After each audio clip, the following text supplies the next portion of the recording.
Note: before I begin, I'd like to clarify that I'm in no way qualified as a medical healthcare professional in any way, shape, or form. I'm just some guy on the internet with a barely functioning knowledge of video editing. The ideas in this video are primarily aimed at those early in their transition, but realistically, they can be applied to anyone struggling with self-esteem and/or self-image issues in regards to transition as a whole. That said, if you feel as though you need to speak with a therapist about the issues I'm going to discuss, I encourage you to do so. If you can't afford therapy, then I suggest a really good friend. As always, get your own opinion. If you're familiar with the process of transition, then you're probably familiar with the concept of passing. Passing is the ability to pass as your desired gender. Basically, it's your ability to visually blend in without anyone suspecting you may be trans. Granted, there are other facets of passing than just looking the part, so to say. Mannerisms such as your walk, your pattern of speech, or even your voice inflection can sound off due to a lifetime of socialization. However, there's a pernicious sentiment of internalizing this concept to the point of perpetual unhappiness. I call it chasing status. It's very common, especially in your early stages of transition, to be hyper-focused on the parts of your body that aren't aligned with your self-perception. For example, if you're female to male, you might be concerned that your voice isn't deep enough, much like I was. If you're male to female, you might be concerned that your voice isn't high enough. In social contexts, it can result in worrying that your hobbies are too girly or too manly, or that speaking about things you genuinely like could give you away. These insecurities can be dissected down to the smallest of details, such as worrying if your fingernails aren't the correct length or if you're using the wrong colored pen. I want to say first that these feelings, or rather, these insecurities, are normal. As a person in general, it's very normal to worry if we're blending in with those around us. It's natural for us to want and seek acceptance from the group for a multitude of reasons, whether personal or impersonal. And just like any insecurity, it can morph into an unhealthy obsession. Often, this obsession coalesces into an intense dysphoria that's typically aimed at a particular aspect of your body, though it can also affect your broader sense of self through what you wear and what you do. And this is where the slope begins. If you think about your transition in terms of achieving happiness, then it's likely you'll never attain it because happiness is a nebulous concept. It's a subjective emotion that's as fleeting as it is spontaneous. What tends to happen is that you start attaching your overall happiness to a specific event. When my voice drops, then I'll be happy. But what if your voice never drops? What if it never meets your expectations? Expectations are defined as beliefs you hold about the outcomes of events, and when they're not met, they can lead to feelings of disappointment, frustration, and even anger. An expectation can be so intense that it blinds you to all the possibilities or even realities. For example, say you have your heart set on seeing a particular band. You wait until the day comes only to find out they had to cancel. You might be so upset that you fail to notice the replacement sounds just as good, if not better. How does this relate to transition? Well, when you're so focused on having a particular aspect of transition work out exactly the way you want, there's a good chance you're setting yourself up for failure if your transition doesn't go as well as you hoped for. This then can lead to feelings of doubt or even resentment aimed at yourself and or other people. You might feel like you'll never reach the other side and end up believing that things are worse than they really are. So what if it does meet your expectations? Then what? Happily ever after, right? I mean, the thing you hoped and prayed for so bad just happened, so there's nothing to worry about anymore, right? Not exactly, and this is where the slope steepens.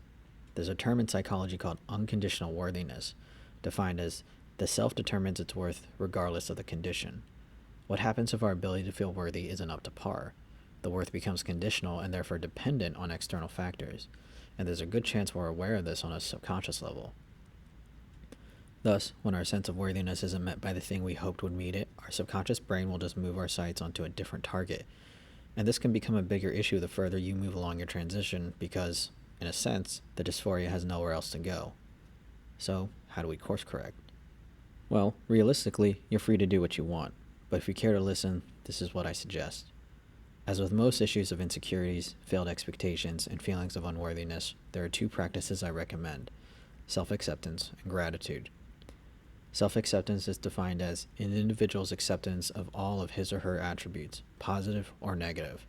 According to a 2014 study on mindfulness, participants who practiced meditation showed an increase in gray matter in the regions that help regulate serotonin, dopamine, and norepinephrine. These regions also help to process your mood, arousal, sleep, and appetite. In other words, if you have low self-acceptance, your brain literally has less brain to work with when processing emotions. The textbook answer is to take the three components of self-awareness, self-regulation, and self-transcendence and streamline them in a way that helps you see how you're not only speaking about yourself, but also how you're engaging with yourself and the outside world.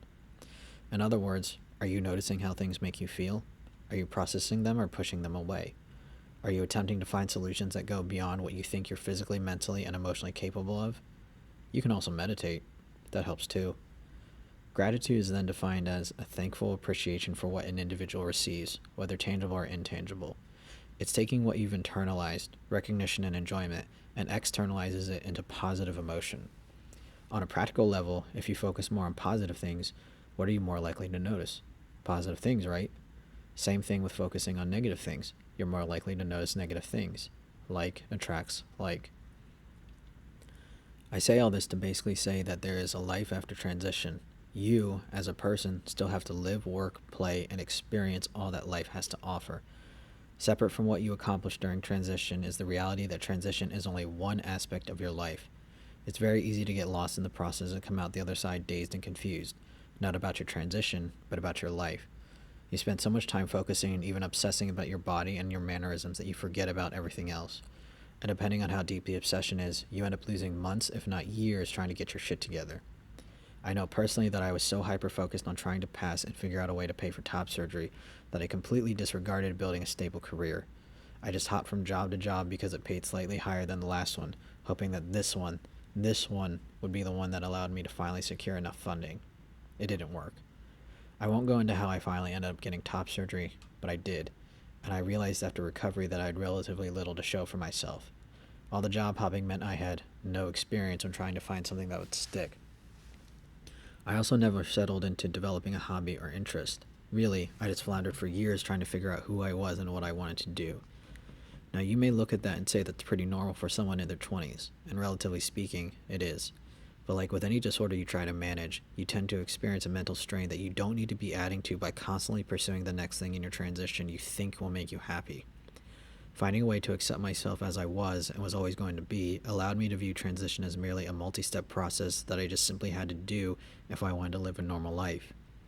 And you can decry my use of the word normal, but for myself, it's true. I didn't always want to be constantly thinking about myself in terms of my transition or even my gender. I just wanted to get on with it. I still have my good and bad days, both with dysphoria and with my life in general, but I'm no longer chasing a particular outcome in the hopes it'll make me happy. I accept myself and my situation and choose to find happiness in spite of it. Just a few thoughts. Sources listed below in the description.